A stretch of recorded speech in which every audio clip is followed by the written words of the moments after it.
righty, good evening, ladies and gentlemen. Welcome to episode 5 of our Betner Communications LLC podcast, where we talk about anything two-way radio related.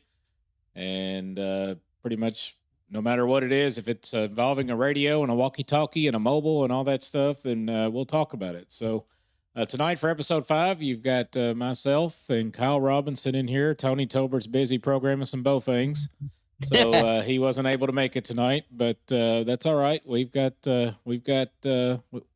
decent show lined out where we're just going to take questions from the and kind of ad lib it all and get the audience involved and go from there.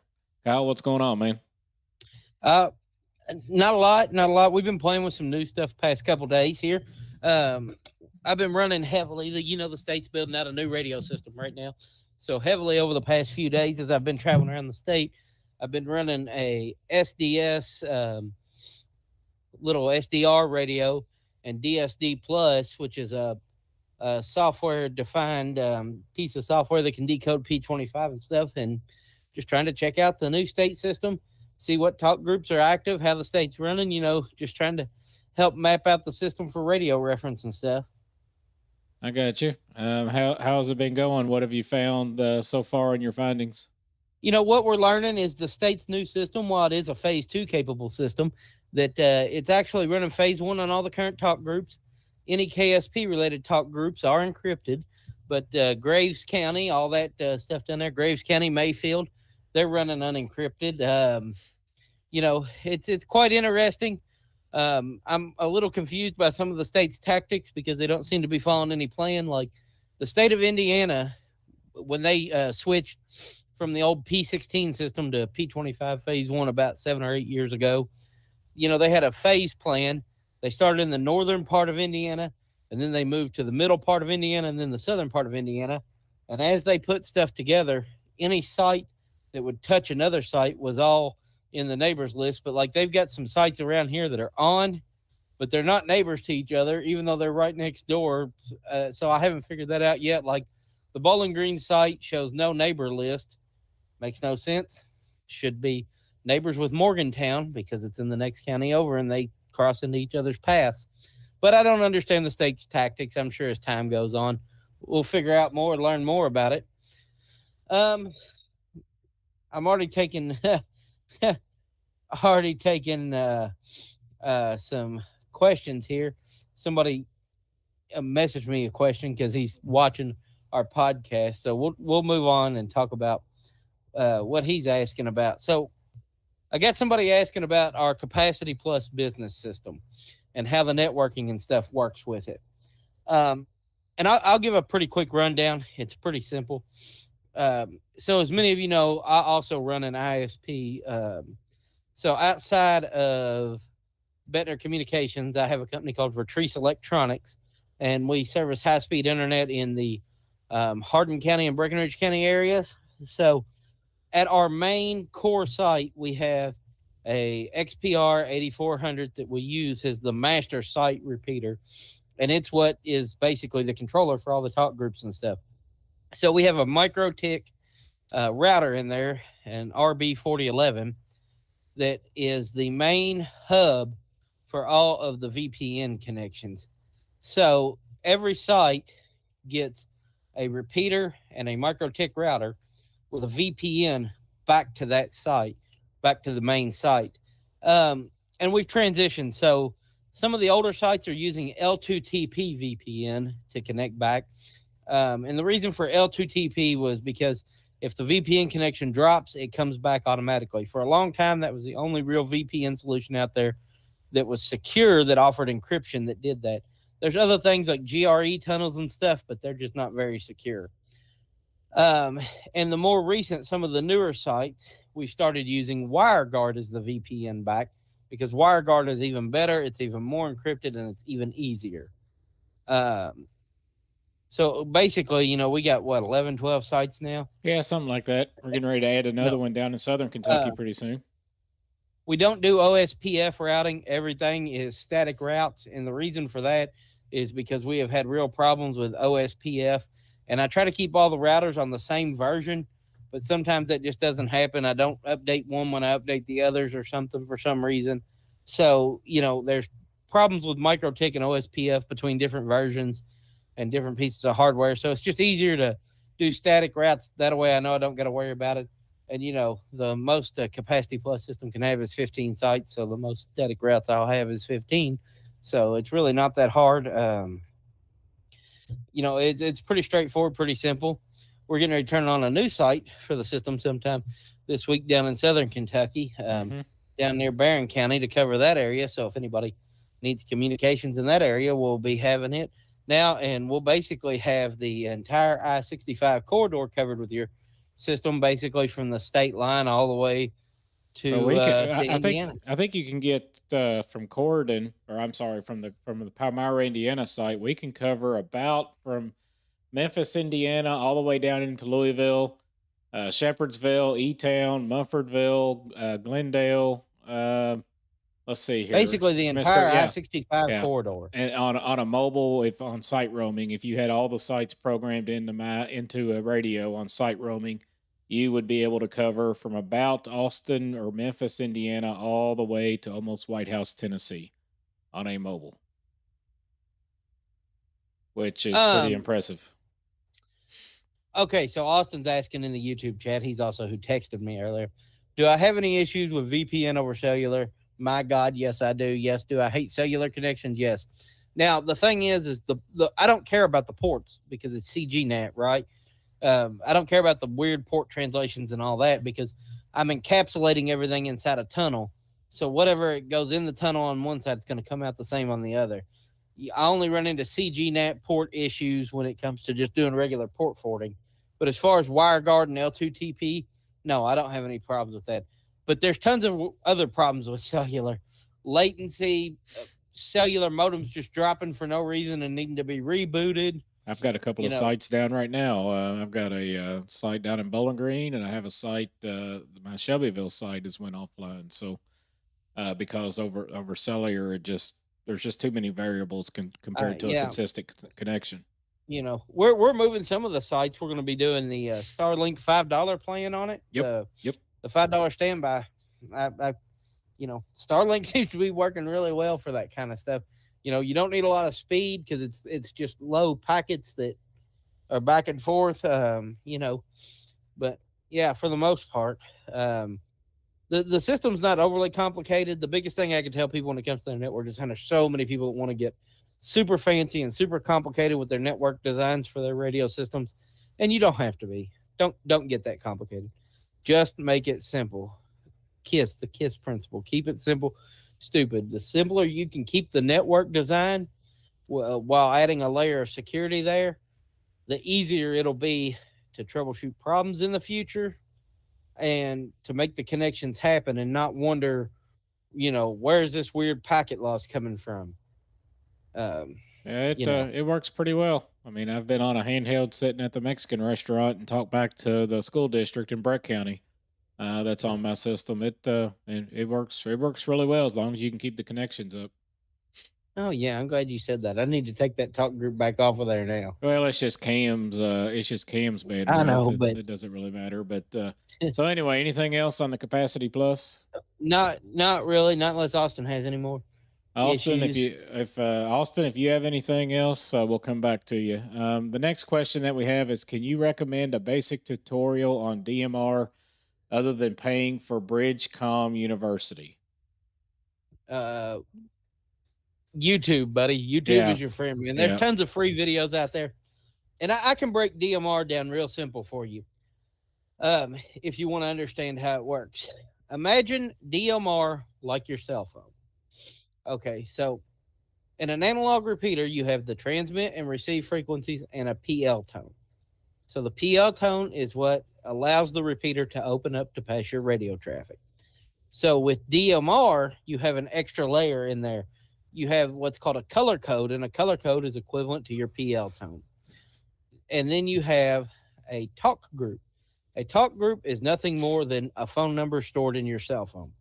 You can't always remember your mom's number, but you have her saved in your phone as mom. Well, that's what a talk group is it's a specific number that leads your traffic to a specific place. So when you set up, like, say you're setting up some DMR amateur stuff, when you set your talk group as 3121, which is Kentucky statewide, every time you key that radio up, it's going to transmit the talk group, aka the phone number, and it's going to transmit the color code. And because of those two things, the repeater knows where to send the traffic um, to anybody else listening to that specific talk group. Also, with DMR, there are two time slots, and the two time slots allow you to have two simultaneous conversations. Um, so it's real. It's simple. It's a lot simpler once you do it a few times. It's not nearly as complicated. The things you got to know is, one, what are the talk group numbers? Two, what are the time slot that you're using? And three, the color code of the repeater. All the Brandmeister talk groups are listed online. There's tons of resources for that. 90% of DMR repeaters out there today are on Brandmeister. There's a few that are on their own individual C bridges and stuff. But when it comes to the amateur stuff, 90% of it's on Brandmeister. I keep all my amateur DMR repeaters on Brandmeister just for easeability on that side of things. And that's the basic rundown of DMR. But for more information, YouTube, just look up YouTube. There's tons of videos on how you program it, how you set it up, all that stuff. And every radio is going to be different. And I think the easiness is just get you a quality Motorola radio, XPR 7550, 5550, 4550, where the software is laid out really nice. And I know that there's people that hate 2.0. It doesn't really bother me anymore. But I think getting a quality radio other than some China, whatever radio, that you can't look at the software and understand and how to figure out and all that good stuff. It's just, but yes, definitely YouTube is going to be your friend. And you can go to, you can probably type in XPR 5550 radio DMR programming and probably find a video that will walk you through how to program a talk group and all that stuff. Yeah, that's pretty much it. All right, let's see here. Let's see what some other questions are. Dale, or let's say here, TK Radio Adventures. What advice would you give a person that just started a business in programming radios and done a few small installs? Well, I started with this. In 2016, when I went into business, I started doing little knick-knack work jobs here and there. And the thing that I can tell you is do quality work. Do a good job with your work. Be happy. Be proud of your work.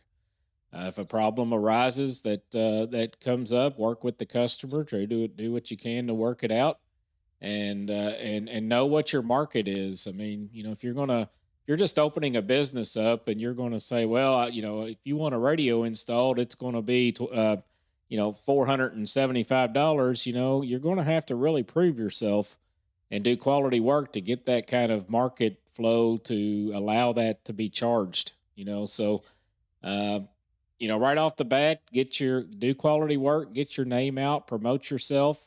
I mean, this is all stuff that I've done is just, promote yourself, promote your business, have a clientele that's willing to go to bat for you.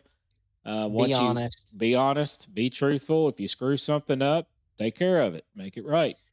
If something won't work, then go do it. If something don't work, try to make it work and explain to the customer why it won't work and possible find a solution to make it work, or find another solution that will work just as good. So don't be afraid to tell the customer you don't know how something works or how to do something. That's right. Always, if the customer asks me all the time, if they ask me something and I don't know, say, I don't know, but I will try my best to find out.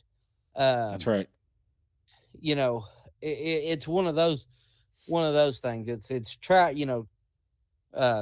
this, try to learn, try to figure it out, and don't be afraid to reach out to other people and ask questions. People like me and John, while we might not be able to answer every question all the time, we're not afraid to try to help people out. We're all in this together. We don't look at, there's some radio shops that look at anybody and everybody as competition. Not us. We don't look at that. The more we can work together, you might eventually have something that might help us out and not help them. Well, I mean, like I said last week, we have dealers that call us and ask us questions, and we have techs in this country that are friends with us, and we're friends with them, and we work together to figure out a solution and all that stuff. So I have no issues in helping somebody. With that being said, it's something that you can't abuse because obviously we have a business that we have to run and we have to go take care of our customers. But an occasional question here and there or a concern or whatever it is, we're happy to address it. We're happy to try to get you an answer for that. But understand that um, we can't spend hours trying to do your research, especially if you haven't made any effort to do any research to begin with.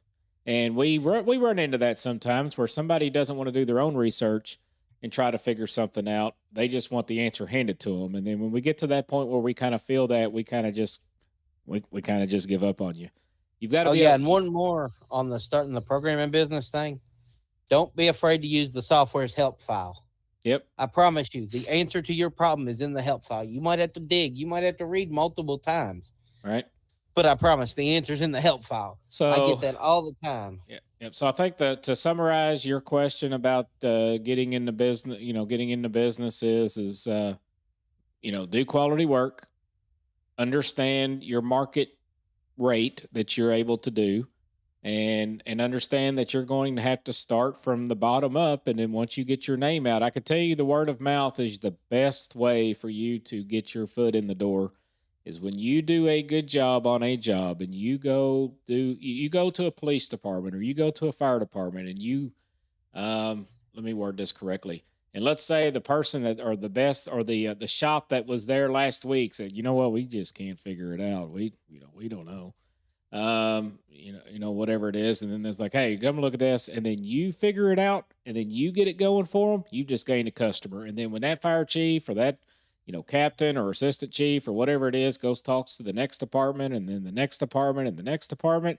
Next thing you know, your word or your business name is starting to get around, and then your phone is going to start ringing. I mean, that's what happened with us. I mean, we've taken, we've brought on multiple customers just because we've been able to spend time and work on something without just throwing in the towel and be like, yep, this junk, forget it. But if you Yeah. want to buy one of our brand new radios, I'm sure that'll work then. So to summarize, just do good work, do quality work, and take care of your customers. They may call you at 7 o'clock at night, or they may send you a text message or send you an email.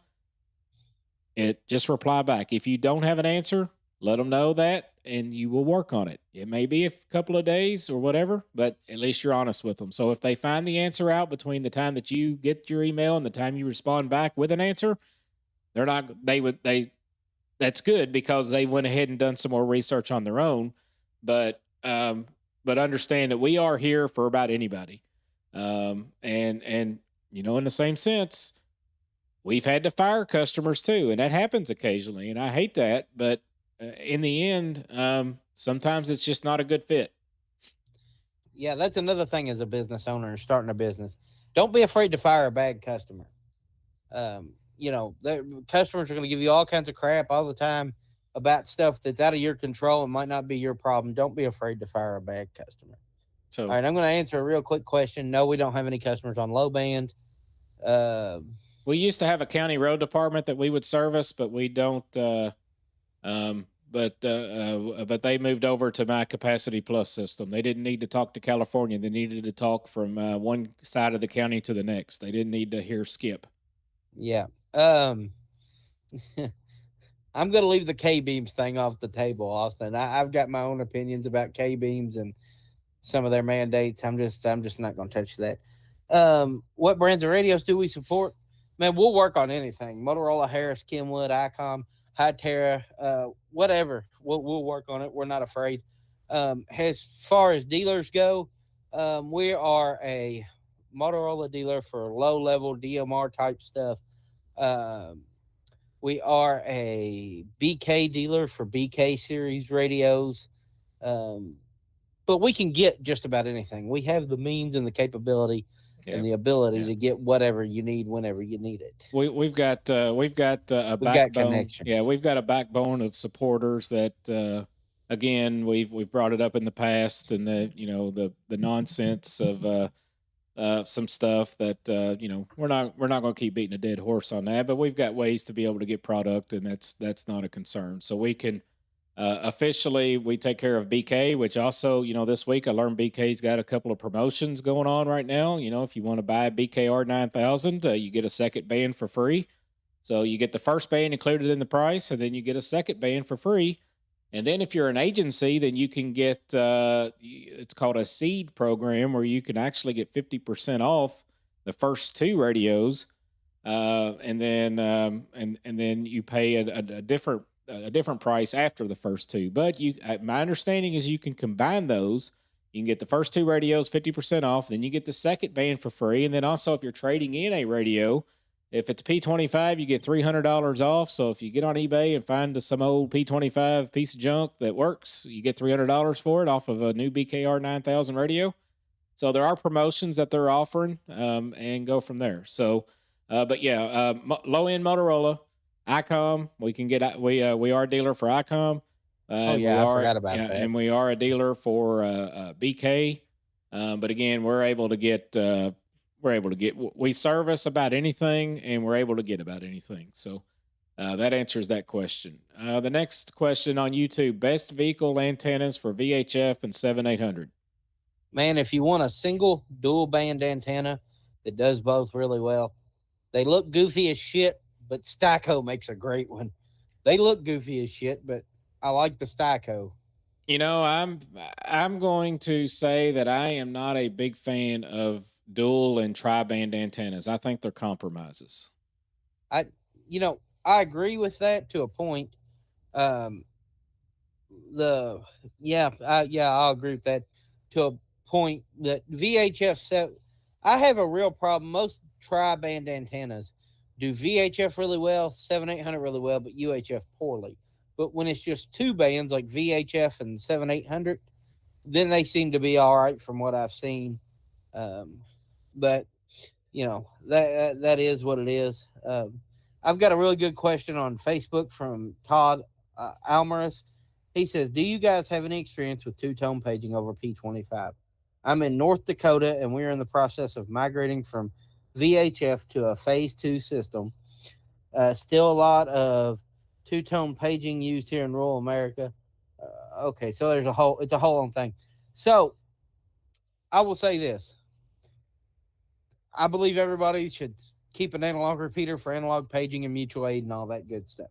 But two-tone paging over P25 does work. We've set it up, unication pagers. When you go to set it up, you're probably going to have to change your tones from what you have right now. Unication has a list, and the tones fall in a range. Yep. So as long as your tones fall in the range for the A tone and the B tone, then yeah, it'll work. Right. And it does work, but man, analog two-tone paging is really where it's at. Yeah. So And let's see here. Who was that? Todd. So yeah, the best case scenario for you is to make sure, try to leave an analog repeater system on that keeps your paging the way but it is. but two-tone paging over P25 does work. It does We've work. got several customers that's used it, no problem. I really like the unication pagers. They have some battery life issues. I'm not gonna lie. I've heard tons of complaints about the battery life on the unication pagers, but other than that, they seem to work all right. Yep. It does Uh, work. It does work, but you got to make sure your tones are within those ranges, though. That's the problem that you run into. So let's see here. Bob Beasley, Betner Communications, has an awesome reputation on the trails in West Virginia. We appreciate that. We've sold over 25,000 radios since we've got into that, and selling them every day. I don't push it as much as I used to because obviously we're much into public safety infrastructure and stuff, but still sell them as they come in. So, but yeah, Todd, just to summarize, if at all possible, keep your analog paging on so that you can keep using your minuter pagers and all that stuff. okay, somebody wants to know if we were going to set up a new repeater for a farm operation. Would you select VHF or UHF? Would you go digital or analog? So, with that being said, what I've learned about a lot of farms is they want repeaters and then they don't use them because what happens is 9 times out of 10, you need to talk to the tractor in front of you in the field, not across town. But with that being said, anymore, I would avoid the VHF band as much as possible because VHF is super, super, super crowded. Super crowded. I mean, super crowded. It's getting harder and harder to get commercial frequencies on VHF. Um, so I would 100% avoid VHF and probably go UHF. Also, the other thing is a lot of tractors. This is where people go wrong. Tractors, almost all of them have fiberglass roofs now, and non. They tend to mount regular antennas in a fiberglass roof, which you can't do because then you got high SWR because there's no ground plane. So if you're UHF, you can just add a 6-inch ground plane disc or a shorter no ground plane antenna. Then you don't have to worry about it getting knocked off. Yeah. That's Generally a no ground plane required antenna is about 10 or 11 inches in length, or you could do a ground plane disc. And I've had people to actually take a Coke can, cut it open, drill a 3/8 inch hole in the middle of it for a 3/8 inch stud mount, and use that as a sufficient ground plane to get them by. But then you can use a 6-inch whip, or you can get a puck antenna, which I sell a lot of those out to side by side riders. but the puck antenna is a slight compromise from a It regular is. quarter It wave. is absolutely. But and as far as the digital or analog question goes, every day of the week, I'm going to tell you as a farm, you should probably be doing DMR now. There's 10 years ago, there was a major price difference between analog and digital. Nowadays, not so much. There's absolutely no reason not to go DMR. There's so many more benefits to it, especially if you own 2 or 3 farms. Say you own one farm in County A and one in County B. You can put a repeater at both sites and have them linked together over the internet. And that way, if you go to County B, then you could talk across to County A if you had to. I know some farms that they'll what they do is they store their grain at a farm in one county, but they have a small operation in another county where they get their grain from. So the truck driver will be on repeater A and tell farm B, hey, I'm headed your way with a load. Have somebody at the scale house. Yep. That kind of stuff. There's no reason in modern day times not to put up a DMR repeater for your farm. And those are easily found even in the used market for $600-700 now. Yeah, for even like an XPR 8400 or something simpler. Now, of course, you can get fancier and whatnot, but a good used XPR 8400. That's and with that being said, let me add to this: is if you're going to put up if you're going to put a repeater in it, please, please, please do not put that repeater in a barn somewhere without adequate cooling and stuff. Put it somewhere that has decent. And don't set it on a shelf where it's going to get full of dust. And full get of a dust proper cabinet to put in it, and with filters on the cabinet doors and stuff to stop it. Because I can't tell you how many repeaters I've seen get killed because they're full of grain dust from a farm. Yep. And then the fans lock up and they can't turn and all that good stuff. So, So if you're going to do it, just like everything else in the radio world, just do it right. Get you a good cabinet, get you a good adequate airflow supply. I also agree UHF is a whole lot easier to get repeater pairs for, especially around here in Kentucky and versus VHF. It's less noisy. And less noisy, unless you're at Fuller Road, where my site is. Modern cheap Chinese electronics cause tons of interference problems to VHF. How many times we had a cop say they can't hear, and then we find out they're using a cheap $5 cigarette lighter from the gas station that charges their phone, it's just spewing noise all over the VHF. I've made many service calls where they insist it's not our stuff, and then I drive 3 hours to go meet the cop, and then hey, guess what? And then what do I see? I see a 5-star, and I'm not knocking 5-stars. Just that's what 5 stars are everywhere around here. They have a 5-star cell phone charger, and next thing you know, hey, guess what? I can hear now. So. With that said, and even factory USB ports and stuff, Dodge Chargers, they're the worst. The factory USB ports about putting that RFI, and I'm sure John Deere tractors are no different because they're packed full of electronics, and I'm sure it's got USB ports in modern newer tractors and stuff like that that's spewing RF all over the place. It's unreal. So the benefits are just there to go UHF. VHF band is just getting to the point where it's crowded and super noisy. Yep.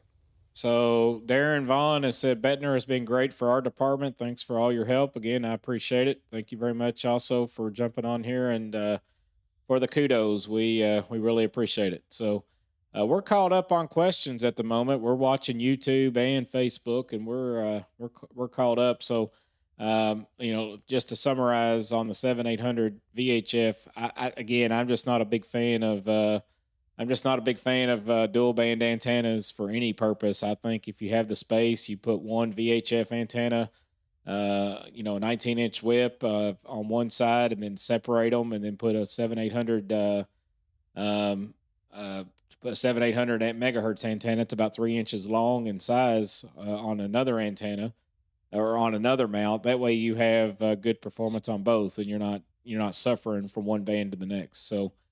Let's see here. The next question we have is: have you seen much deployment of the BKR 9000 on 7800 megahertz systems? Are they accepted for use on pretty much all of the 7800 systems at this point? So I think most state systems will accept it, allow it. I don't know There's if a there's lot of them that are doing. I know of a couple systems that are regional systems that are doing some compliance testing with it, but from what we've seen and what BK has showed us and told us, that there's a lot of them being activated, a lot of them being put on out there.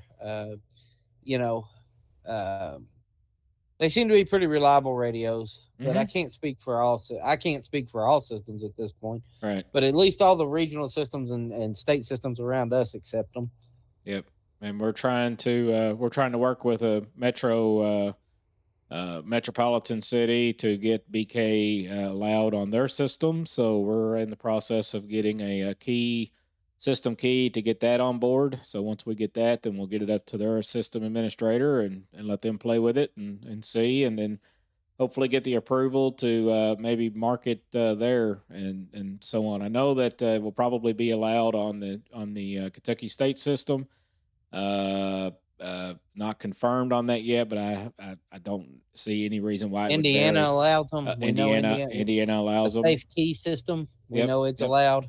yep. So Somebody said try dealing with AM air banded noise from Chinese LED. Oh, I know. I listened to. So we're right in line with SDF in Louisville, and I have one radio that I specifically just listened to the inbound and outbound traffic from the Louisville air towers, and I hear the noise from all kinds of stuff on the AM side when I'm listening to it. yep. I've actually got I picked up an ICOM A120 here at Orlando at the Hamfest down there, and I have it here on my multi-coupler. And you know what? I still haven't heard a lick of traffic on it yet. Oh, really? But I'm using one 118 point something is the Louisville Tower channel. Yeah. I listen to ingoing and outgoing UPS planes do afternoon. you hear just the airplanes, or do you actually hear the tower also? I can hear the tower, but you gotta. I don't know how many watts that the FAA runs at their tower there in Louisville, but yeah, must be quite a bit. I can hear them. Well, I mean, with that said, I've got a VHF ham Yagi up in the air at 65 feet, and it's pointing south now because of my bearing that's failed. So that's probably not helping my calls much. Also, there's a couple of remote transmitters that the FAA has for some uncontrolled airports. They got one for Owensboro, Daviess County. They got a remote transmitter for there. And then I think there's one over here in E-Town somewhere, if I remember right. I think so. I think there's one here in E-Town. I think there's one at the E-Town. There may be one at the E-Town airport that you can switch to actually talk to Louisville Tower on. And I know that I know over in southern Nelson County in New Hope, they have some kind of VOR or something for guiding the planes into Louisville to the runway. It's one of the waypoints. Yeah. With your flying instrument. So I picked up one of these the other day at a ham fest. It's a Radio Shack LED frequency counter. These have their use for it, but I think I paid like $10 for it. It's in pretty good shape. Has an antenna. I think we all miss the days when Radio Shack was ran by Tandy Corporation, and they had some of the greatest stuff ever. They had some great amateur radio products. one of the first amateur radios I ever owned was a Radio Shack HTX 242 mobile. Yep. Um, Great little 2 meter rig. I mean, I've got an HTX 10 meter radio. I've had Thing kicks several. butt. I've had several HTX 202 portables, HTX 404 on UHF, and they all work pretty good until the battery goes dead on them, and then you have to get inside there and change the battery out. So back in the day, there was a UHF repeater on the fire tower at Bernheim, and the guy Tom that had it was two HTX 404s wired together, back to back as a repeater, and it worked for a long time till it died, and then Bernheim pretty much quit letting people go up there on the fire tower. But anyway, what this thing does is you need to know what frequency your radio is transmitting on. You turn it on, and then you key your radio up, and it gives you the display of what the frequency is that it's transmitting out on, which helped me the other day because I bought I had a customer that had some Mag 1 radios that bought some older model Kenwoods from me, and I couldn't find a Mag 1 programming cable, so I dug this thing out of the drawer, put some batteries in it, turned it on, keyed the radio up, and it told me the frequency that they currently use for their simplex operations. And so I was able to easily program it and go from there. So we've had somebody from Spain come in and check us out, so appreciate it. Cole says the first scanner was a Radio Shack, still have it and works good. Yep. RIP to Radio Shack. They are now there is still some stores that still exist, but they all sell cell phone junk now. Yeah. There's a few old Radio Shacks. I wonder if the one in Russellville is still open because it was an old school Radio Shack. The old man that ran that place, it was pretty sweet. I used to like to go in there. There's a couple classic Radio Shacks still around, but for the most part, yeah, they're all gone. Yep. So, all right, we are. So let's talk about our plans. Next week's podcast, we'll have another special guest on. It'll be EM Wave. They are a manufacturer of two-way radio antennas, and they do multiple things. I think from GPS to antennas. So we'll talk about which antenna is the best for your use. Why pick a quarter wave over a 5/8 wave or a half wave, and talk about gain and DBD and DBI and all that other good stuff. And so we'll have a representative, Mike Winke, I believe is his name. I apologize if I said his last name wrong, but he'll be on next week. The week after, we will actually be in Las Vegas for IWCE. We're heading out March 16th, and then we'll be back on the 20th. So somewhat of an extended trip for us. We've got several meetings scheduled and a couple of trainings that we're going to go to, and we're going to raid a couple of dealer breakfasts and go from there. So we may try to do a video of us together at Vegas. Again, it's just really hard for us to load up equipment and take it and all that stuff versus sitting in the office. So worst case, I will be recording there. We will have some kind of video from there. Yeah, we'll do some kind of a video, maybe not live, but maybe recorded that we can just play over the podcast for the week after, and talk about how it went, what we do, who'd we talk to, how things went, so on, and go from there. So we don't have any questions at the moment. So we've talked about IWCE. That's March 16th through the 20th. We've talked about, we've answered a few questions about two-way radio infrastructure. I'll tell you what, I'll talk a little bit about EM Wave for a second. All right. And something they got that's kind of cool that I think is kind of cool. So I don't know what EM Wave's relationship was, but there used to be a company called Antenna Specialist back in the early 2000s. And EM Wave offers a product that's real similar to one of the things that made Antenna Specialist really stand out. EM Wave calls it their poly spring. So it's a spring-loaded antenna, but the spring is not exposed. The spring is all internal inside the antenna. It's got like this rubber poly coating around it to make it waterproof. So a big problem, if you take a regular antenna, like an MWU, I don't know, I got one sitting back here behind me, like a B452NS from Laird, and you bend it. Actually, I can show it on camera probably. And you look down inside there, uh, you can see that there's a flat braid that connects in there, and that's part of the connection. Well, the problem with a lot of these antennas is that flat braid in there gets corroded and breaks. So EM Wave, they have a rubberized coating thing that's over this entire spring that makes it waterproof and prevents that in their poly spring line of stuff. And it's pretty cool. They're like I said, they date back to some of the old antenna specialist stuff, and I don't know how EM Wave and antenna specialists have a relationship, but their antennas look identical, so they have to have had some kind of relationship there. And we could talk about that with him next week. I think he's open to, talking about his, the spring loaded antennas. And like I said, we'll talk about why should you put a quarter wave antenna on your vehicle over a 5/8 wave. So let's see here. Maybe consider a podcast episode or even two on vehicle installs. You know, we do installs and whatnot. If you're referring to like upfitting, we really try not to get into the upfitting market. Um, because number one is I don't have the staff to do, to have 15 police cars sitting out here, in my lot trying to get upfitted stuff. Now, for basic two-way radio installs, that's not a problem. We can knock those out fairly quickly. But, if you're talking about a full deck out, upfit, I just don't have the staff to be able to commit to be able to do upfitting, like that. There is a couple of upfitters that I would use and recommend and stuff, that, if that's what it is. And we can talk about stuff, but, we just don't get into the full blown upfitting and stuff. We're too busy with radio infrastructure more than we are anything to be able to even, spend 3-4 days upfitting a vehicle.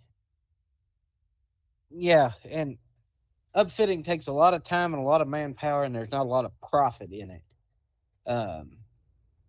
Especially doing just one at a time or one a month or something like that. It's just not there. So Arthur said, John, several years ago, you programmed my Motorola HT600 or EX600. I think anyway, it's been working fine. Your fees were more than reasonable. I had no problem having to pay you to get the cable. You are truly an outstanding vendor. Your customer service is second to none. Artie from Long Island, New York. Well, we appreciate it. Thank you very much. Glad to, we had some radios sent to us today from Texas, or the other day from Texas, and we got those fixed and got those shipped out today. And the customer was more than happy with our fee that we charged to fix the radios, as ultimately he did it himself. Oh yeah, not to pick on anybody or anything. Right, we're not picking on anybody. I will say this: if you're going to work on a radio, install anything on a radio, a different remote head or remote head kit or something, unplug the power from the radio first. Yep, you'll save yourself some money. Yep. So they sent them to us. We fixed them, got them back working, and they're on their way back to Texas today. So. He'll have them. What is today? Tuesday or Monday? So he'll have them probably Thursday. Yep, Thursday. Yeah, yeah. So Amanda Smith, I think you know what, we might bring her on board sometime. I know she works for the state in regards to the system, the safety system up in Indiana, and I think it would be a good discussion for her to talk about that system up there and yeah, because the safety system is pretty cool. I know somebody else we could bring on the podcast that's the Southern Indiana technician for the safety system. Yep. I know him. If I could get him to come on here, it'd be pretty cool. I've known a lot of those safety guys for several years. Lou, who retired about 3 or 4 years ago, really knowledgeable guy.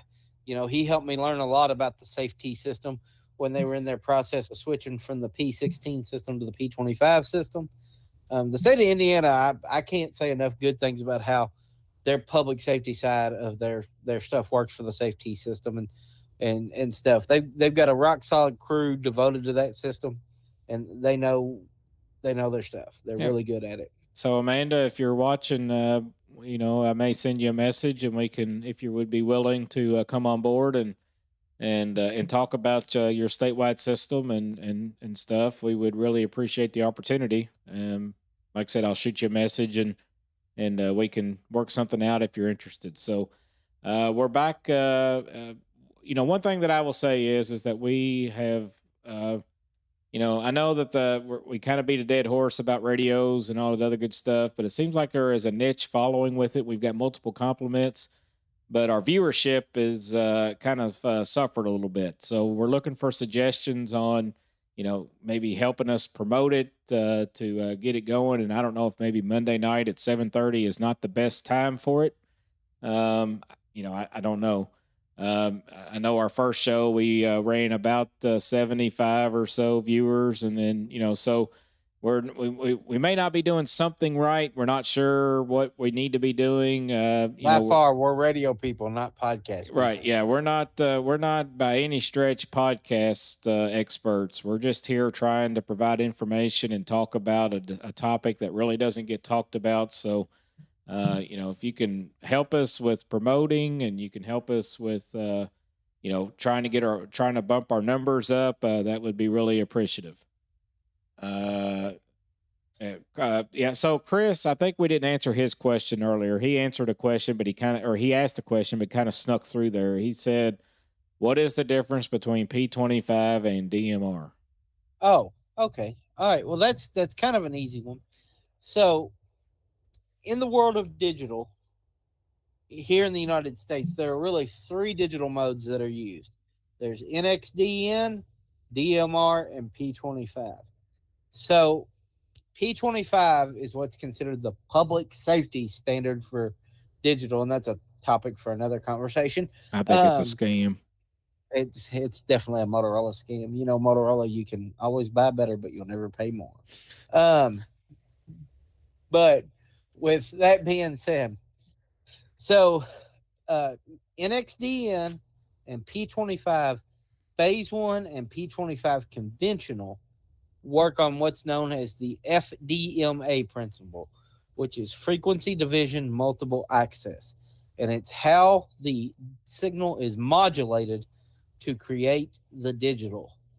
Now, DMR and P25 Phase 2, they operate on TDMA, time division multiple access. And basically, like I said, it's how the signal is modulated. Instead of the frequency changing, they're using time, bits of time. So most things are P25 conventional in Phase 1.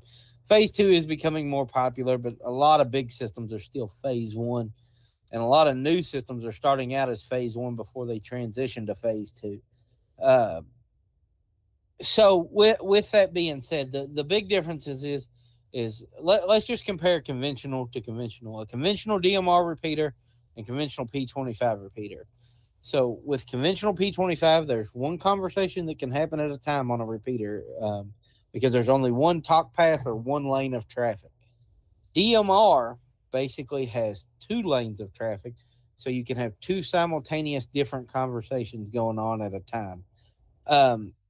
Where a lot of people get confused about DMR is they think it is a 12.5 kilohertz signal that's divided down the middle. They think it's 2 6 1/4, and it's not. DMR, if you look at it on a service monitor or spectrum analyzer, is 12.5 kilohertz wide, but it's cut into 30 millisecond chunks. That's how they get the time slots. So if you were to look, time slot 1 would be on, and then 2 would be off, and then 1 on, and then 2 on, and then 1 on, and then 2 on, and so on and so forth. That's how you get your time slots on DMR. That's really the main differences. DMR was started in 2006 by the ETSI. It's a European standard. P25 has been around for a little longer. It kind of started its development in the mid to late 90s by Motorola. And P25 has evolved. There's a lot of things that's come out and a lot of great achievements, but there's still some basic things that DMR does that P25 doesn't do. There's a million different conversations that happen about why DMR is not public safety standard, blah, blah, blah, blah. The big thing it comes down to is everybody, when it comes to two-way radios, thinks of Motorola. Motorola does not make a commercial grade DMR radio, but every other manufacturer that makes a DMR radio makes one that's designed to handle the public safety abuse. Um, and they can go on and on and on about how the government selected P25 to be the standard for public safety for interoperability reasons. But then the government does things like allow Motorola to put special things into their P25 systems, so you can only use Motorola, or allow Harris to build P25 Phase 2 systems that have a Phase 2 control channel where only Harris radios can be used on it, because Harris is the only vendor that has a Phase 2 control channel, or just things like that that make it not interoperable anymore. Yet the government gives grant money for it for interoperability. Or The they did only not, thing or that's interoperability in the world is analog. analog. Yep, I Analog. agree. You should keep your radios with the analog 8-tack channels in them, or 7-tack, whatever band you have, V-tack, U-tack, whatever. The NIOSH guide gives you a list of those interoperability frequencies. Interoperability really shouldn't matter, because 99.9% of the time, you need to talk to your agencies in your county and your location. You don't give a damn about talking across the state or talking to the next county over when it comes to interoperability. I would agree with that. So, do we have anything else? Anything else you want to add about Somebody asked, can we work on P25 MOSWIN radios? Can we work on the radios? Yes. Do we have the ability to put anything on the MOSWIN system? Nope. No. Nope. But can we physically repair the radios if they're broken? Yep. Yeah, sure. You can send them to me. I can repair them. Yep. But we don't have any ability to put anything on the MOSWIN system. And I don't even know what that process looks like, or what kind of rules they have over there about putting stuff on the MOSWIN system. But we've definitely sold radios to people over there in Missouri, and they've taken them and had them put on the MOSWIN system. That's correct. Somebody else has programmed them, but we don't have the ability to do that. But we can sell you radios to go on the MOSWIN system. You just got to figure out who in the state of Missouri can program them for you. That would be correct. So, all right, we're back at the top with questions. We're here for probably another 15 minutes or so. And if you have a question in regards to two-way radio infrastructure or anything regarding any of that, feel free to put it. We're monitoring Facebook and YouTube. This is a free-for-all where, if you have a question, there's no dumb question that can be asked unless it's about a Bofang. We're not going to entertain Bofang questions on public safety or anything like that. So, but again, John's just upset he didn't get the gold Bofang dealer this year, that Jason Darnell beat him out. Yeah, well, he sells a whole lot more than I do. So, but anyway, so like I said, we would appreciate sharing the podcast, or letting people know about it, because ultimately the interest of us doing our podcast is going to depend on the numbers that we get. Like I said, we started off pretty good, and then we've kind of slanted down, and maybe we're just boring, and that's fine. But I think we ought to try to go back to Sunday nights. I really do. Scheduling wise, with things that I end up having going on, I think going back to Sunday nights is better for people if we can. Well, we can. That's not a big deal. We can. That's not a problem.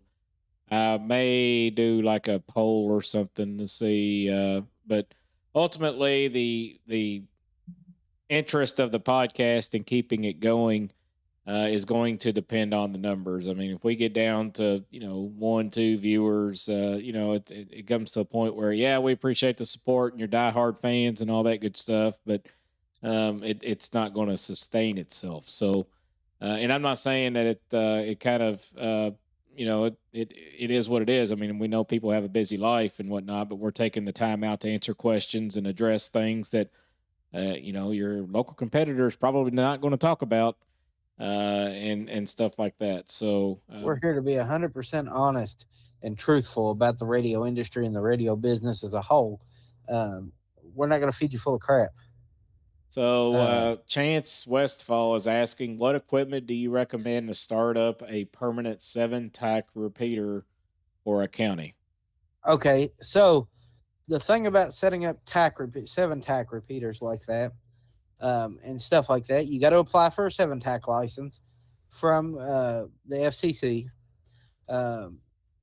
Multiple different vendors can help you get the licensing done for it. We can even do it, probably. Yeah, we can. We can do it through our through our normal means. communication or through our frequency And as coordination far as a office. repeater goes, man, 7-tack, like I said, all those are analog.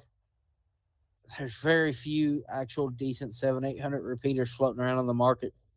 Buy you a used Quantar. Get you a used Quantar. Get you some kind of decent. For that kind of stuff, I like the 800 megahertz telewave base station antennas that they make, the big blue ones.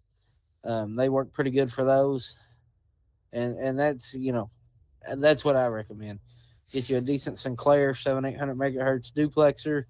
Get it tuned for the 7-tack frequency, and you should also, whatever state you're in, work with the state EM. Every state has a communications plan. So if you're planning on putting a 7-tack repeater up for your community in your area, talk to your state EM about it first, and make sure that it follows whatever plans they have for their area and their stuff. Too, because the point of those 7-tack repeaters and stuff is for interoperability. And if it were to hit the fan and all else failed, and you needed to have some other way to talk or bring other agencies into your area, and a lot of times you'll see 7-tacks get bridged to a talk group on a trunking system. I know the city of Louisville does this a lot when they work across the river with like New Albany or Clark County. What they'll do is they'll take the city of Louisville has an 8-tack repeater, and they'll bridge that 8-tack into the trunking system. So they'll bridge it to like, probably City Fire 1, and so the LFD can talk to New Albany or Clark County or whoever they're working with at that point in time. Yep. Hopefully that answers your question, Chance. We appreciate you asking it. And again, we're back at the top. Any questions, two-way radio related or whatever it is that you would like us to answer, feel free to ask it. And we'll be here for another 10 minutes or so, and then we'll wrap it up. And then we'll have, like I said, next week we'll have EM Wave on board, and they will talk to us about antennas and gains and some of their products and go from there. So. What else? What else do we want to talk about, Kyle? I'm just going through the list in my mind. My mind's moving 100 miles an hour. There's 1,000 things I can talk about. I'll bring this one up, and we talk about interoperability when it comes to stuff, because everybody's worried about interoperability. When it comes to radios on the market, there's nothing more interoperable than the EF Johnson Kenwood VP8000 at the moment, because it does everything: NXDN, P25, and DMR. Almost every major manufacturer of radios out there, besides Motorola, ICOM, and Harris, have a radio that at least does dual band, a dual mode. I mean, they all have radios that do dual bands, but Kenwood and Tate and other manufacturers that have come out with dual mode radios are where it's at. That's where it's at. But for some reason, Motorola sees this P25 profit over here, and they see a DMR profit over here, and they're like, why would we make one radio that does both when we can sell two separate radios to make more? But what we're finding out is a lot of people are choosing the EF Johnson radios and stuff simply because they need DMR and P25, or Next Edge and P25, or Next Edge and DMR, something else, so they don't have to carry more than one radio. Yep, but also the problem that you run into though with that VP8000 is if you are applying for Kentucky Homeland Security funds, I don't think that radio is eligible for to be awarded funding on, because it does Next Edge and it does different modes. You just got me on another one of my soapboxes right here. Yeah, I know. If you're relying on grant funding to purchase your radios for your department, maybe those radios aren't the right ones for you, because what are you going to do when you can't get the grant funds to buy more radios, and then you're stuck buying a $6,000 handheld? I agree with that. Everybody wants to say grant funding, grant funding, grant funding, grant funding, grant funding. Someday that grant money is going to dry up, and you're not going to get it every time. How many 911 centers have we seen apply for the 911 center grant funding thinking, oh, it's a sure lock, and then they don't get it, and then they're stuck right where they're at instead of pre-planning ahead? Don't make your budget based around your grant funding. Yeah, or don't be like Jefferson County or the schools up there where they're catching a lot of crap where they had so much money from COVID funds, and Oh yeah, next thing you that's know, now horrible. they're $40 million. What was it, $40 million in the hole now? And A lot. I think you something know, like that. yeah. And then So and that's what's better is they blamed it on the grant funding. Like somebody in their financial department can't do a budget and figure out, someday we're not going to have all this money. right. So Uh, Joseph is asking who all are we a dealer for? Yeah, we answered it earlier, but we'll hit it again. We are a dealer for the Motorola low level tier, like DMR radios. The R2, we can get those with no problems at all. The CP100s, some of those. We can get some of the higher tier radios like the R7s and the R5s. We can get SLR repeaters, stuff like that. So we can get that equipment.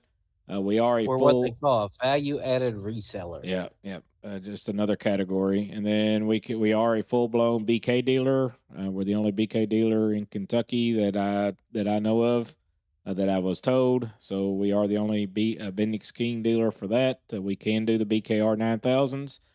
They are running some promotions right now, and so we're an Icon dealer. But again, there are some other manufacturers that we have that we are able to work on. We install repeaters for, so on and so forth, and we are able to get product. It is what it is. We'll just leave it at that. So, but for sure, with the blessing and the the I guess the blessing is Motorola low level, ICOM, BK are the three dealers that we are affiliated with at this time. Um, Let's see yeah. here. So Nate asked. He said in Colorado, every single public safety agency is on a P25 trunking system, and pretty much every system has an ISSI gateway. Is that pretty rare in terms of states adopting P25? Yes. The answer is yes. Yes, especially amongst different manufacturers. You got people that can't play well together. Here in the state of Kentucky, we have some Harris P25 systems, some Motorola P25 systems, things such as that. And yeah, a lot of them don't have ISSI gateways, or if they do, they're not properly configured, or other people's radios aren't properly configured. Um, and yeah, so as far as the states not having fully built out P25 systems, Kentucky is just now starting to build a statewide trunking P25 system. We've never had one in the state before. Um, for years, Kentucky State Police has operated on UHF P25 conventional vote scanning, which basically it's kind of, the KSP's current P25 system is kind of interesting. So every post area has a set number of towers in that post area to give them coverage on UHF. And then each repeater does voting. So when a trooper keys up his handheld, it picks which repeater hears the handheld the best. But then in the reverse way, the handheld is also voting to see which transmitter in that post region it hears best. Well, majority of So the time, the state police uses vehicle repeaters. well, they do, but since they got APX 8000s, they Right. also have the conventional UHF system in it, and a lot of troopers have started using that, which is creating another set of trouble and the reason why Post 4 is currently talking on A and not B. But um, that's another soapbox about troopers being properly trained. It is what it But is. yeah, but that's kind of how it works. And they're just now starting to build this P25 statewide trunking system. It's costing more money than they expected, which it always does because it's Motorola, and you know how that goes. They'll tell you one price, and then a year and a half into the project, magically the price is tripled. But that's just a Motorola thing. And the state, because they're moving to this, is having to build more towers than they had before because they're switching from to 700 megahertz instead of UHF like they had been. So before, every major state agency had their own vote scanning system. So KSP was UHF. Kentucky EMA / the National Guard was on what they called the DMARCS system, which is VHF. VHF. Yep. Um, so you've got several different systems throughout the state that were like that. Um, I don't, other than KSP and DMARCs, what other one of those is out Well, there? There's so more. forestry. So Division of Forestry. forestry has a VHF system, and then at one time, Fish and Wildlife had a system, and I But they bought. switched. Right. They're now on the state police system, which I bought majority of their repeaters and stuff at the Fish and Wildlife auction, and You know cabinets and what? One of those. amplifiers and You know what? One of those duplexes is sitting in our office right now. yeah, I'm not surprised. So Chief 62 retired, I believe, says he has a question. Go ahead and type it out. I'll tell you what we'll do is we'll stay online. If Kyle, if you're good with that, we'll stay on till I'm 9 good. o'clock. Yep, 9 that's o'clock fine with Eastern me. time. We'll wrap up at 9 o'clock. And but go ahead and ask your question. And go from there. But yeah, in regards to the interoperability and all that stuff, the problem that we have here is in Kentucky is you have one county that is Next Edge, the next county is P25, and the next county is Next Edge again, and then you have another And one county county's that's UHF, one county's VHF. or UHF and VHF in the same county. Oh yeah, we got a couple counties down south that Yep. law Yep. enforcement is one band and everybody else is another band. That's correct. So is what it is. So all right, currently 8:35 Eastern time. We've been on for about an hour and 5 minutes now. We'll go till 9 o'clock. Again, the viability of this podcast talking about radios depends on you guys. We need you, so if you could help us with promotion and stuff, I'll post a poll about best time and stuff, and let's see if we can get our numbers up and have a Share the good podcast discussion. with your wife, your parents, your sons, your daughters, your friends, whoever. Your dogs. I mean, you I don't care who you share it with, as long as we get the viewers.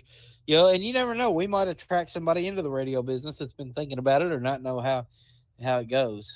Is there any production in radios coming from Vertex Standard since the merger with Motorola? Zero. No, they all have Motorola's name on them. You will see a few Vertex Standard radios that were built in the UHF band only that say Vertex on them that were sold to New York City Police Department, because at the time of the merger, when Motorola decided to kill Vertex, the New York City Police Department already had a contract.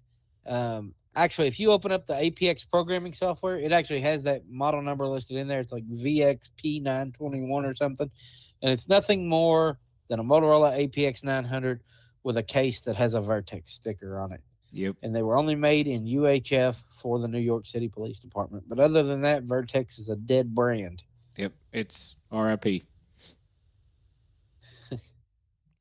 And their old programming software kind of sucked too. Oh, it was pretty bad. But then it got to the point where like Vertex started having DMR products, and all they were was Motorola products with a DMR badge, and or with Motorola products with a Vertex badge. Right. So the software was Motorola software with a Vertex. But when Vertex came out with that, or whenever Vertex came out with that repeater, what is it, VXD 720 or something like that? Yeah. It didn't hardly do any features at all compared to the XPR line. Which is the whole reason why Motorola wanted it that way, because they were trying to keep two separate product centers. Vertex was supposed to be their lower tier of stuff. Yep. But they do still carry a couple of the Vertex branded things that came out, like the EVXS21, the little EVXS21. 24. Or S24. Yeah, S24. S24. Yeah, so Chief says, thank you. So your agencies are SOL when the radios die. Well, obviously that depends on what radio you're using. You can still get some of the parts for some of the Vertex radios. Yeah, I mean, you get housing.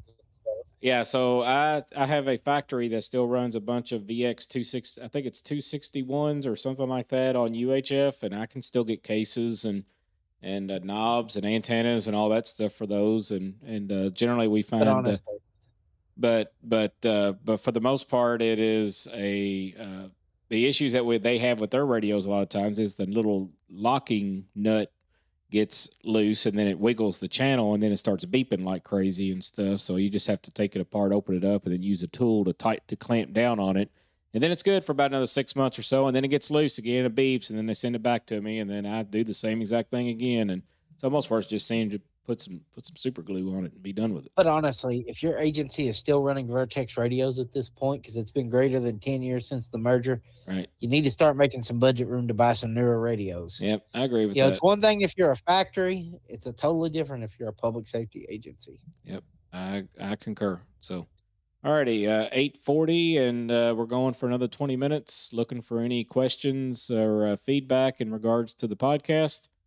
Now's the time to ask. We'll answer any questions two-way radio related. This is a free for all. We don't have a guest this week. We're just here to answer questions from the crowd and go from there. So, um, I know this week's supposed to be pretty crappy weather, but I think we got a couple of jobs lined out in Southern Kentucky. We're going to go do and see if we can improve some stuff and get the next Capacity Plus site online down there and maybe do some coverage tests with it and stuff. So we're steady.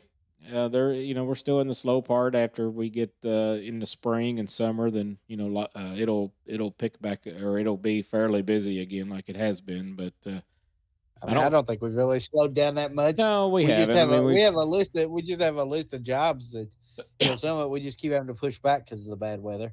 Yep. Then we got a big job down in Western Kentucky. We're going to start tackling pretty soon and stuff. So let's see here. We are using all VX 5500s, VX 924s. Hard to budget for equipment on a $30K annual budget. Man, you're not telling us anything. You're not telling us squat. We have a small volunteer department. What's our annual budget? We run about $40,000 to $45,000. And that is if everybody pays their fire dues like they're supposed to. Somewhere in the $45,000 range ballpark. So.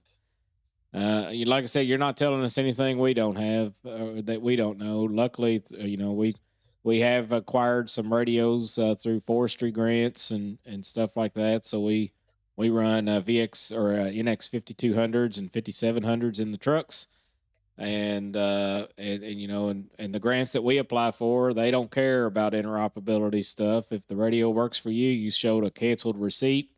Or a canceled check and proof that you have the radios, and they'll cut you 50% of it back on the Kentucky Forestry Grant. So, and by no means am I saying you need to go out and buy brand new spanking radios, but we can find anybody good used radios at a reasonable price. That's something that's easily newer and able to be repaired and works better with your budget. We do really great with finding used equipment for agencies. Don't be afraid of used equipment just because it's used. While it might not have a brand new warranty on it, what do you care as long as we take care of it? If it breaks, give you some kind of limited warranty or something like that on it, and something more modern production. We've sold, when our county switched to NXDN, how many thousands of used NX 700s did we sell? Mm-hmm. Just because people didn't have the money for brand new radios, but the NX 700 is still a good used radio out there. That's the benefit on how we work is we put in the infrastructure and all that stuff, and then we offered to find good quality radios for these departments at really good pricing, and that's how we work. We're not going to say, well, we're not going to take the time to go look for that stuff. So here, you've got to buy this, the NX 5200 and all this other stuff for $1,000 a piece and all that good stuff. So we just run our business different. So it is what it is. Said there's grant money out there. Well, I agree. There's grant money right now. You can't always plan your communication stuff around always being able to get grant money. You got to buy what's going to be. You got to think in 3, 4, 5 years time when you need to buy 5 more radios. What price am I going to have to pay out of my own pocket for those when there's not that grant money available? And if I buy the most expensive radio on grant money and I have to keep that up, am I going to be able to afford that in the future, or am I going to be able to live without having to buy more radios out of my own budget? Yep. So buy what makes sense for your budget. Yep. Are you going to be able to sustain your department for continue to be able to purchase radios needed to get on that particular system without grant funding? Grant funding's great if you're getting, if you get approved for $500,000 and you can outfit your whole department with new radios and all that good stuff. That's great. Not saying it's not, but sometimes you get that denial letter and then, you need some radios. Well, what are you going to do? It is what it is. So let's see here. I remember several years ago, the U.S. Forest Service was going to start charging a fee for all the ham repeater owners. Did that ever happen? And if so, if so, did very many people lose repeaters on? I I don't know if they did or if they were able to. I do remember hearing chatter about that, but really our state doesn't really have any U.S. Forest Service Yeah. stuff. Really, we're not near any big national parks or any big national forest or anything. So really, we can't speak on that. Yep. We just don't know. Don't know. Don't have a clue. So, all right. I do know if you get on the Forest Service's radio channel and you're not supposed to, you will be jailed and fined by the FCC. Yeah. That happened a couple years ago. I think somewhere in Montana or somewhere, some guy got on there was causing malicious interference, and they found him pretty quickly. Kyle, did you hear about the CBeer? They got a. Oh, I seen that. I seen that. They got a smack from the FCC for playing music on Channel 19. Yeah, for broadcasting, and he's been in trouble for some other stuff before, apparently. Yep. So the FCC will fine you. While technically what you do is not illegal because the FCC does not make laws, it is against the regulation, and they will fine you. And if you don't pay the fine, then you will go to court, and the courts will jail you. Yep. But anyway. Be smart. Don't be stupid. Remember, just because it's CB doesn't mean it's a free-for-all. Yep. So, alrighty, 8:45, 15 more minutes. Any last questions, discussions, comments, suggestions, thoughts, concerns? Want us to shut up? Whatever. We'll do whatever, and we'll see what happens. It's supposed to be another. What's the weather supposed to be like, Kyle, tomorrow? You know any? Have you looked it up yet? I haven't really looked. So I watched Bryce Jones earlier, and I think it's going to rain tomorrow. Most of the day, it looks like we got some precipitation for most of the day, especially first thing in the morning. But temperatures are supposed to start on an upward trend. Yeah, 70 tomorrow, but it's 70% chance of rain. Yeah, and temperatures for the rest of the week are supposed to start on an upward trend. I think we're going to have precipitation most of the week till maybe Friday, possibly some thunderstorms Saturday. 60% on Wednesday, 80% Thursday, and then. And this has been your hour-by-hour weather forecast with Betner Communications. That's right. For the Breckenridge County area. Do I need to change to the baby? Let's see here. Let me change to. Let me change to the baby and give the weather forecast. For tonight, mostly clear with some sprinkles possible with a with a low of 37. And then tomorrow, showers likely, then a chance of heavier rain with a high of 69. Anyway. All right, I'm back to normal. So shoot. But yeah. And we got some other interesting stuff coming up. As soon as it warms up and I can get some people over here to help me, I've got a 30-foot 25G tower I'm going to put up behind my little building here where I do my podcast from and all that, where I do this from. And I have acquired a Yaesu I think it's a YSG or YSK 5500 rotor, which is an azimuth and elevation rotor. I'm going to start doing more satellite type stuff. So we might talk about some of that on here because that's how I got my start in radio.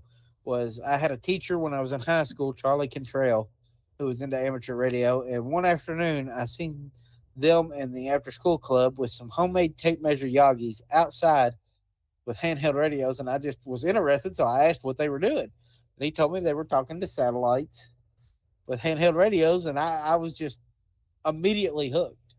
And in 2009, that led to me getting my ham license. And by the time I graduated high school in 2013, I found a job immediately 3 days out of high school working at a radio shop in Louisville. And that's what started this journey, was the fascination of being able to take a 5-watt handheld radio and talk to a satellite. Yep. So yeah, we can talk about our local VHF NXDN system. So it's just a conventional NXDN system made out of NXR 1700 repeaters. We have 2 channels, one for law enforcement and one for fire/EMS, and it's in multicast mode. So each repeater at each site has a different individual frequency, and they're networked together over unlicensed 5 gigahertz microwave with Cambium equipment. And that's pretty much it. You put the traffic in one site and it flows to all the others. Yeah. So Those systems are, we have one for fire and EMS and one for law, and they're in multicast. And we run site roaming, and we send out beacons every so many seconds, and we run those repeaters, and then we run amplifiers, and then we run Sinclair rack mount duplexers to 7/8 inch hardline antennas, and all of our antennas are on the city water tanks here across the county. We tried to get on some other towers that didn't work out. So again, another kudos to our local city of Hardensburg here. They stepped up and said, "Hey, you can put them on our stuff if you can make it work." So we did. And we built this from the ground up. All new buildings, all new everything. All new electrical. We had generators put in by one of the local Generac dealers here close. We tuned every duplexer by ourselves. We ran every piece of hardline. We mounted antennas. We've got one that's leaning a little bit. We got to go straighten up. That's not even part of this system. That antenna that's leaning down there. Well, it is what it is. But we still gotta clamp down on a little bit more and stuff. So it works really well. I mean, there is some coverage issues on the north end of the county, but we're the sixth largest county in Kentucky, and we could really use another system up on the north end of the county to kind of mitigate those issues. But for the most part, it works pretty dang well. Yeah. And site roaming is one of the great features for people that can't afford simulcast, because it would have cost triple as much to build a simulcast system. So site roaming works just as well. The radio, basically, it's like voting. It sees what site it hears the best, and that's the one you talk on. So it works, like I said, extremely well. The Kenwood NXR 1700 repeater, one of the best repeaters on the market when it comes to its ability to do networking and management and monitoring and stuff. When Kenwood designed this second generation of Next Edge repeater, so Kenwood's Next Edge digital protocol came out in 2006, the same year as DMR.